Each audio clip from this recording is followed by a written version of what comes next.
بسم اللہ الرحمن الرحیم۔ گمنام ہیرو کے معزز ناظرین، السلام علیکم۔ آئیے چلتے ہیں کہانی کی طرف۔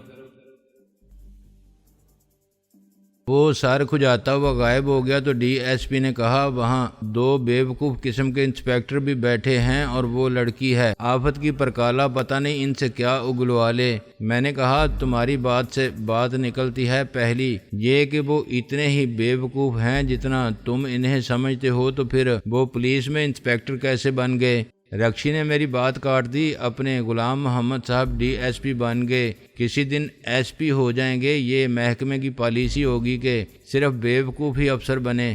میں نے کہا، پلیز ڈونٹ مائنڈ رکشی، موقع محل دیکھے بغیر سچ بول جاتی ہے۔ دوسری بات یہ ہے کہ تم بھی تو تفتیش میں سچ اگلواتے ہو، یہ اجازت صحافیوں کو بھی حاصل ہے، تو پریشانی کیسی؟ رکشی نے کہا، پریشانی یہ کہ وہ اپنا کھایا ہوا اگلیں گے اور پبلک کو معلوم ہو جائے گا۔ آپ حد سے بڑھ رہی ہیں خاتون۔ ڈی ایس پی غصے میں کھڑا ہو گیا۔ اب میں شاہ جی کو ساتھ ہی لے کر جاؤں گا۔ رکشی کے ہونٹوں پر ایک تلخ مسکراہٹ نمودار ہوئی۔ اس نے میز پر سے اپنا بیگ اٹھایا، اس میں سے چیک بک اور قلم نکال کے ایک چیک پر کچھ لکھا اور دستخط کر کے چیک ڈائریکٹ ایس پی کو تھما دیا۔ یہ لو، اس پر کسی کا نام نہیں ہے، اب خاموشی سے رخصت ہو جاؤ۔ ڈی ایس پی صاحب، یہ عزت تمہیں راس نہیں آئی جو آج تمہیں شاہ عالم نے دی کہ اپنے ساتھ کھانے کی میز پر بٹھا کے اتنی دیر تک باتوں میں وقت ضائع کیا۔ ڈی ایس پی غلام محمد سیدھا کھڑا رہا، اس نے چیک کی طرف ہاتھ بھی نہیں بڑھایا۔ غلطی میں نے کی جو انہیں مہلت دی۔ رکشی کا لہجہ زیادہ سخت ہو گیا۔ چیک نہ لے کر تم دوسری غلطی کر رہے ہو۔ شاہ عالم کو تم سے تمہاری اوقات کے مطابق سلوک کرنا چاہیے تھا، جیسا کہ پہلے ہوتا تھا۔ بتا دینا، مجھے موبائل میں بات کرتی ہوں ڈی آئی جی سے۔ میں نے اپنا موبائل فون اس کی طرف بڑھا دیا۔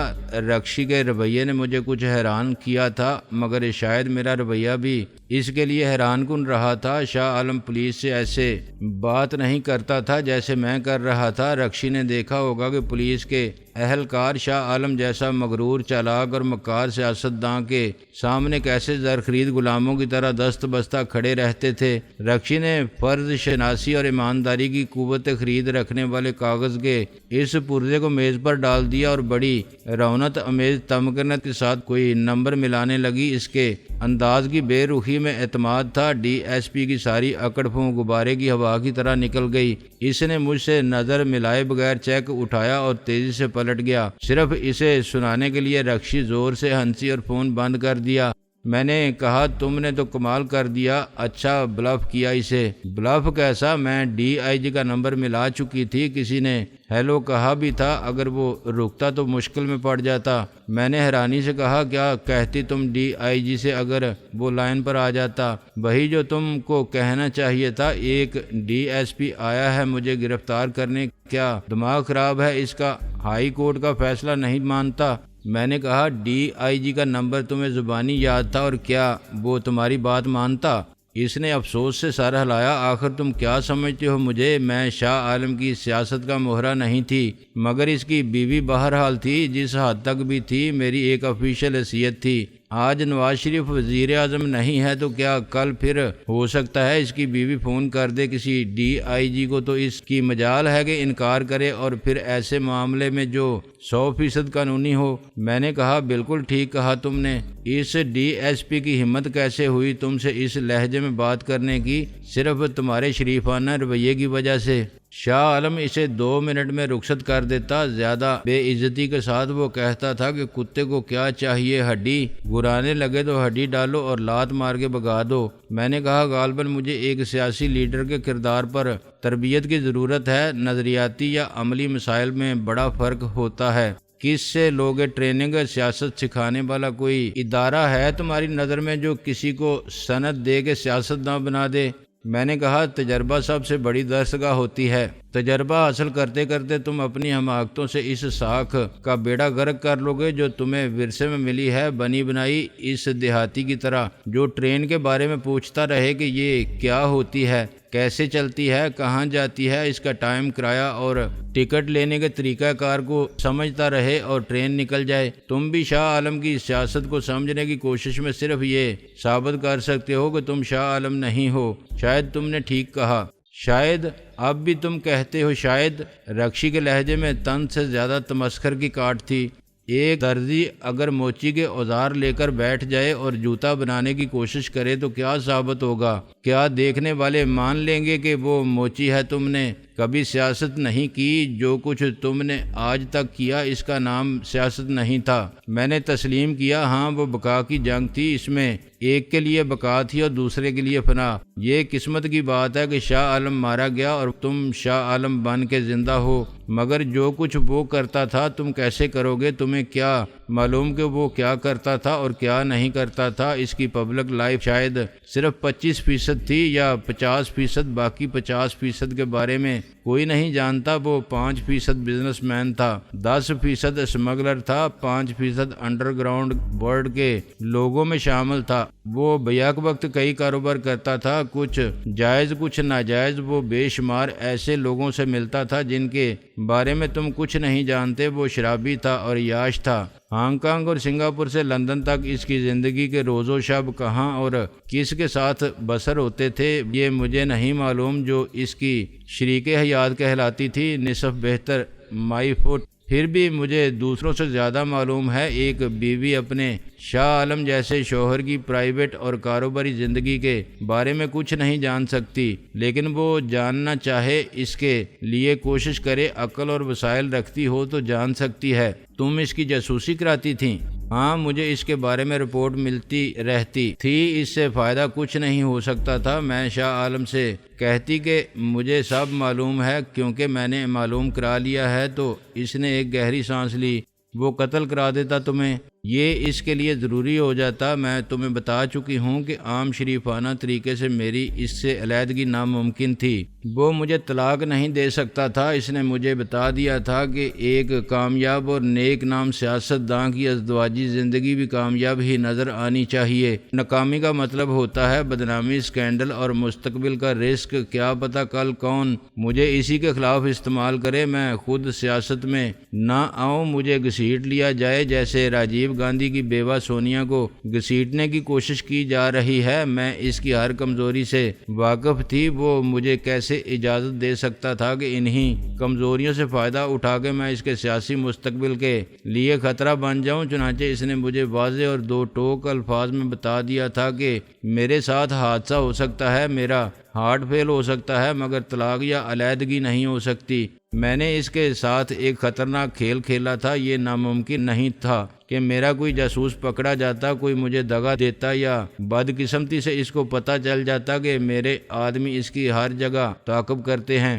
ہر جگہ میں بونچکا رہ گیا۔ اس نے بڑے غرور سے کہا، یس، ہر جگہ مجھے اس کی زندگی کے ایک ایک لمحے کی رپورٹ ملتی تھی۔ وہ کہاں ہے، کس کے ساتھ ہے، کیا کر رہا ہے۔ میرے آدمی انتہائی قابل اعتماد تھے۔ تمہارے کتنے آدمی اس پر نظر رکھتے تھے؟ صرف 3، اور وہ تینوں ایک دوسرے کو نہیں جانتے تھے۔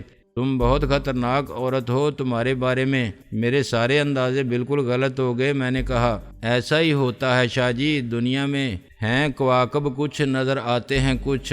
وقت آ گیا ہے کہ یہ سب تمہیں بتا دیا جائے تاکہ تمہاری غلط فہمی دور ہو جائے کہ تم یہ سمجھتے رہے کہ تم نے مجھے بلیک میل کر لیا، مجھ پر قابو پا لیا، اپنی چالاکی اور ذہانت کے ساتھ طاقت استعمال کر کے مجھے بے بس کر دیا۔ نہیں، ایسی بات نہیں تھی شاہ جی۔ میں جب چاہتی جہاں چاہتی تمہیں پکڑوا سکتی تھی۔ تمہارا یہ مداری کا کھیل کسی بھی اسٹیج پر ختم ہو جاتا۔ پھر تم نے ایسا کیوں نہیں کیا تھا؟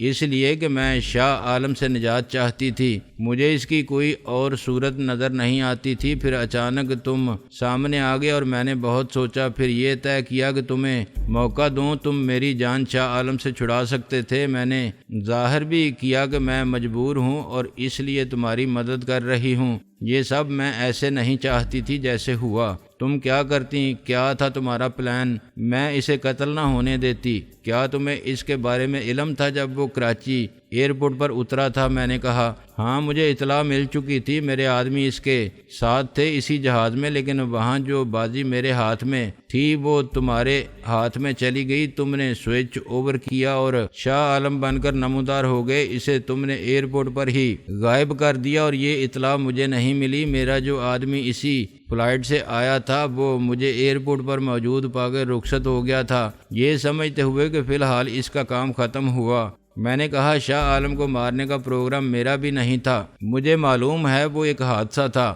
میں نے کہا تم اس کے ساتھ کیا کرتی؟ میں اس سے اپنی آزادی کا سودا کرتی، اسے بتا دیتی کہ اس کا سیاسی مستقبل ہی نہیں، اس کی زندگی یا موت میرے ہاتھ میں ہے، اس کی جگہ لینے والا شاہ عالم موجود ہے جو میرا شوہر نہیں ہوگا، وہ مجھے اپنا زر خرید بھی نہیں سمجھے گا، میری عزت نفس کو پامال بھی نہیں کرے گا۔ اب یا تو اپنے آدھے اثاثے مجھے منتقل کر دو اور مجھے لیگل پیپر پر طلاق لکھ دو، ورنہ تم جیسے آدمی کا حشر وہی ہونا چاہیے جو دوسرا شاہ عالم کرے۔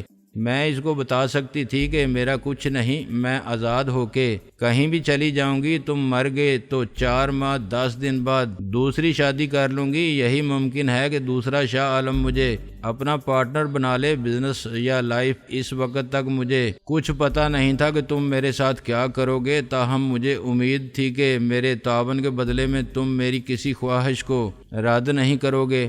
میں نے کہا میں تم کو لائف پارٹنر نہیں بنا سکتا تھا، مگر تم مجھے میری آزادی ضرور دے سکتے تھے، تم لالچی اور بے ضمیر بھی نہیں تھے کہ شاہ عالم کے اثاثوں پر قابض ہو کے مجھے خالی ہاتھ رخصت کر دیتے، اور میرا یقین غلط نہیں تھا۔ خاموشی کے ایک طویل وقفے کے بعد میں نے کہا ڈیئر رکشی تم ہو اصل مداری، مجھے احساس ہونے لگا ہے کہ میں تو ابھی تک صرف بچہ جمورا تھا۔ وہ مسکرائی، میں بیوقوف نہیں ہوں کہ ایسا سمجھوں، میں تمہارے کردار اور تمہاری صلاحیت کا اعتراف کرتی ہوں، کاش شاہ عالم ویسا ہی ہوتا جیسے تم ہو، پھر شاید میں آپ کے لیے جان بھی دے سکتی تھی۔ جان لینے کا کیا سوال، میں نے اٹھتے ہوئے کہا thank you for the complement, شاید تمہارے تعاون کی ضرورت ابھی ختم نہیں ہوئی، میری مدد کے بغیر تم شاہ عالم بن کے ایک قدم نہیں چل سکو گے، کیونکہ تم صرف باہر کے شاہ عالم کو جانتے ہو جو سب کے سامنے تھا، اس شاہ عالم کو میں جانتی ہوں جو بند دروازے کے پیچھے رہتا تھا۔ میں نے کہا یو آر رائٹ، کیا تم میرا ساتھ دو گی؟ کس حیثیت میں؟ وہ فاتحانہ انداز میں مسکرائی۔ ہر حیثیت میں، مشیر، دوست، رازداں، سوائے اس ازدواجی حیثیت کے جو شاہ عالم تک محدود تھی۔ تم مجھ پر بھروسہ کر سکتی ہو، اعتماد اور بھروسہ دو طرفہ ہوتا ہے، یہ یاد رکھنا۔ میں نے کہا ہم پھر تفصیل سے بات کریں گے، ابھی تو مجھے جانا تھا پریس کانفرنس میں، 4 بجے کا ٹائم تھا اور 3:30 بج گئے ہیں۔ اس نے پھر موبائل فون اٹھایا، کیا میں اطلاع دے دوں کہ تم ابھی کچھ دیر سے پریس کانفرنس سے خطاب فرماؤ گے؟ میں نے کہا پلیز ان سے، میرا مطلب ہے اشرف سے کہہ دو کہ وقت آدھا گھنٹہ بڑھا دے، میں نے شبنم کو بلایا تھا ایک ضروری بات کرنے کے لیے، وہ آدھے گھنٹے سے انتظار کر رہی ہے۔ رکشی نے بڑے اعتماد سے کہا پھر میں 5 بجے کا ٹائم دے دیتی ہوں۔ صورتحال اچانک یوں بدل گئی تھی کہ خود میری قوت فیصلہ بے اثر ہو گئی تھی۔ رکشی جو دنیا کے سامنے میری بیوی تھی، شرعی طور پر نہ صحیح، عملاً میری شریک حیات بنی بیٹھی تھی، یہ میرے لیے ناگزیر ہو گیا تھا کہ میں اپنی زندگی کے فیصلے اس کی مشاورت سے کروں، میں اس کی مدد اور رہنمائی کا محتاج ہو گیا تھا۔ اس نے بروقت مجھے احساس دلا دیا تھا کہ شاہ عالم کی شخصیت اور کردار کو اپنانے کے لیے مجھے شاہ عالم کا رویہ بھی اپنانا ہوگا اور وہ سب کرنا ہوگا جو شاہ عالم کرتا تھا، مگر جس کا علم صرف رکشی کو تھا وہ تیمور سے زیادہ اہم ہو گئی تھی۔ شاہ عالم کی زندگی کے پوشیدہ گوشوں کو صرف وہ بے نقاب کر سکتی تھی، وہی مجھے بتا سکتی تھی کہ مجھے کیا کرنا چاہیے جس سے میرا شاہ عالم ہونا ثابت ہو، اور کیا نہیں کرنا چاہیے جس سے میری شناخت مشتبہ ہو جائے۔ بے شک اب وہ آزاد تھی، مگر اس کی مجبوریاں ختم نہیں ہوئی تھیں۔ مجبوریوں کا یہ سلسلہ میری مجبوریوں سے ایسے ملتا تھا جیسے دشمن ملکوں کی سرحدوں پر زمین ملتی ہے جسے دیوار اٹھا کے یا خاردار برقی رو والے تاروں کی باڑ لگا کے جدا نہیں کیا جا سکتا۔ اس نے واضح کر دیا تھا کہ اصل محتاجی میری ہے۔ اس کا کیا ہے اگر میں اس کے تعاون کا یہ صلہ دیتا ہوں کہ شاہ عالم کے سارے اثاثے اس کے نام کر دیتا ہوں اور پھر رسم دنیا نبھانے کے لیے اسے طلاق دے کر شاہ عالم ہاؤس سے باعزت طور پر رخصت کرتا ہوں۔ وہ چلی جائے گی اور آگے اس کی زندگی جیسی بھی گزر جائے گی، مگر وہ نہ ہوگی تو مجھے کون بتائے گا کہ شاہ عالم کیا تھا اور کیسا تھا۔ وہ میری بیوی نہیں تھی، مگر میں ایک شوہر کی طرح اپنی زندگی کے سارے معاملات میں اس پر انحصار کیے بغیر گزارا نہیں کر سکتا تھا۔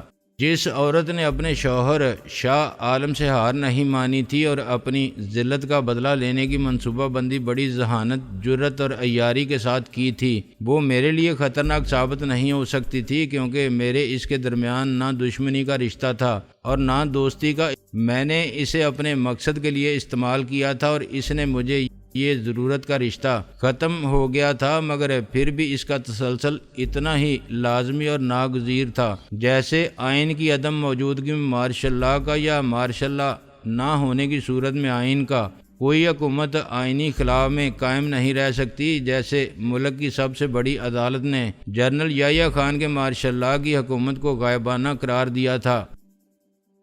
ایسے ہی میرا شاہ عالم کی زندگی پر قبضہ غاصبانہ تھا، جس کی تائید نظریہ ضرورت سے ہو سکتی تھی، قانون یا اخلاقی طور پر نہیں۔ جب میں شبنم کے سامنے پہنچا تو اعتماد زلزلے کے ایک جھٹکے سے متاثر ہو چکا تھا۔ شاید زلزلے سے زیادہ یہ الیکٹرک شاک تھا جو دماغ درست کرنے کے لیے دیا جاتا ہے۔ یہ شاک مجھے رکشی نے دیا تھا، یہ احساس دلا کر کہ میرے لیے شاہ عالم کے نام سے ایک نئی زندگی کا آغاز اتنا آسان اور خوشگوار بھی نہیں ہوگا جتنا میں نے سمجھ لیا تھا۔ ویسے دیکھا جائے تو یہ دوسرا بڑا جھٹکا تھا۔ پہلا جھٹکا مجھے چندا نے یہ بتا کے دیا تھا کہ اس نے میرا ساتھ نہ دینے کا فیصلہ کر لیا ہے۔ شبنم کو آئے ہوئے آدھے گھنٹے سے زیادہ ہو گیا تھا۔ اگر رخشندہ نے اچانک ایک بات نہ چھیڑی ہوتی تو مجھے اتنی دیر نہ لگتی۔ بات اس نے خود نہیں چھیڑی تھی، اس نے ڈی ایس پی غلام محمد کے ساتھ میری غیر ضروری حد تک شریفانہ رویے پر مداخلت کی تھی اور ایک کاغذ کے پرزے سے میری مشکل آسان کر دی تھی۔ مسئلے کا یہ حل میرے ذہن میں ضرور تھا، مگر میرا انداز قطعی غیر شاہ عالمانہ تھا۔ جب رکشی نے مجھے اس کا احساس دلایا تو بات سے بات نکلتی گئی اور میرے لیے یہ ممکن نہ رہا کہ میں اس کی بات سنجیدگی سے نہ سنوں اور ادھوری چھوڑ کے اٹھ جاؤں۔ بہت سی باتیں پھر بھی رہ گئی تھیں۔ میں نے اس سے یہ بھی نہیں پوچھا تھا کہ چیک پر لکھی جانے والی رقم کیا تھی۔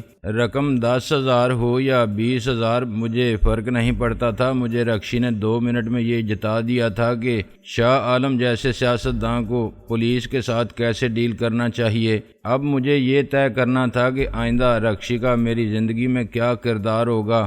ممکن ہے وہ سیکٹری سے زیادہ تسلط حاصل کرنا چاہے۔ مجھے بہت سوچ سمجھ کے اس کی حدود کا تعین کرنا ہوگا اور اس بات کو یقینی بنانا ہوگا کہ نہ وہ اس حد سے آگے جانے کا سوچے اور نہ یہ سمجھے کہ وہ کبھی مجھے اس حد کو عبور کرنے کے لیے ترغیب کے جال میں پھانس سکے گی۔ عام طور پر سیکٹری لڑکی یا عورت ہو اور اس کا باس مرد تو پھر ذمہ داریوں کی سرحد کا سلسلہ دراز ہوگے۔ جذبات کی فتنہ سامانی سے جا ملتا ہے، سرحدوں کی حفاظت جان جوکھوں کا کام ہے۔ مجھے رکشی کے معاملے میں اپنی پالیسی کی بنیاد 2 اصولوں پر رکھنی ہوگی۔ ایک یہ کہ میں اس عورت مرد کے تعلقات کے معاملے میں اپنی اخلاقی قدروں کے ناقابل شکست ہونے کا یقین دلا دوں، اور دوسرے اس پر آہستہ آہستہ اپنا انحصار کم کرنے کا خاموش عمل جاری رکھوں، یہاں تک کہ ایک دن میں اسے کہہ سکوں کہ اب مجھے اس کے تعاون کی ضرورت نہیں رہی۔ ہم ایک دوسرے کے تسلط سے آزاد ہیں اور اپنی زندگی جی سکتے ہیں۔ شبنم کا اتنی دیر تک صبر و سکون کے ساتھ بیٹھے رہنا بھی مجھے کچھ عجیب سا لگا۔ نام اس کا شبنم ضرور تھا، مگر فطرت اور مزاج میں وہ شعلہ تھی۔ وہ احتجاج کر سکتی تھی کہ اسے میں نے بلوایا تھا تو یہ میرا فرض تھا کہ اس کے وقت کا خیال رکھوں۔ اپنی مصروفیت کو عذر بنا کے اسے انتظار کرانا ایک توہین آمیز رویہ بھی سمجھا جا سکتا ہے۔ شبنم کے دل میں میرے لیے پہلے ہی ایسے مخاصمانہ جذبات تھے کہ مجھے اپنی دعوت پر اس کے آنے کی امید بھی کم تھی۔ تاہم وہ ایک مہم جو صحافی تھی اور یہ سمجھتے ہوئے کہ شاید اب بھی حقیقت کا سراغ لگانا ممکن ہو، اس نے پوسٹ مارٹم رپورٹ اور عدالت عالیہ کے حکم کی پرواہ نہ کرتے ہوئے مجھ سے ملنا قبول کر لیا تھا۔ عدالت نے شہادت کی بنا پر غلط فیصلہ اس لیے دیا تھا کہ شہادت ہی غلط تھی۔ خود اس کا دل مجھے شاہ عالم تسلیم کرنے سے انکار کر چکا تھا۔ وہ دو ایک جیسے قائل کرنے والے مضبوط فیصلوں کی رسا کشی میں رسا بن گئی تھی۔ ایک قانونی فیصلہ تھا، ایک جذباتی۔ میرا خیال تھا کہ وہ اکیلے میں دل کی بڑاس نکالے گی۔ مجھے دیکھتے اس کے صبر و ضبط کا وہ آتش فشاں پھٹ جائے گا جس پر اس نے عدالت میں قابو پا لیا تھا۔ وہ کہے گی کہ یہاں میں اس لیے نہیں آئی ہوں کہ تم بڑے توپ سیاستداں ہو، تم سے بڑی توپ میں ہوں، اور میں تمہارے جھوٹ کے اس قلعے کو مسمار کر کے چھوڑوں گی جس میں اب تم خود کو محفوظ سمجھ رہے ہو۔ میں تم کو شاہ عالم ماننے سے انکار کرتی ہوں اور انکار کرتی رہوں گی اس وقت تک جب تک میں تمہاری شخصیت پر پڑا ہوا جھوٹ کا پردہ تار تار نہیں کر دیتی۔ یہ میرا چیلنج ہے۔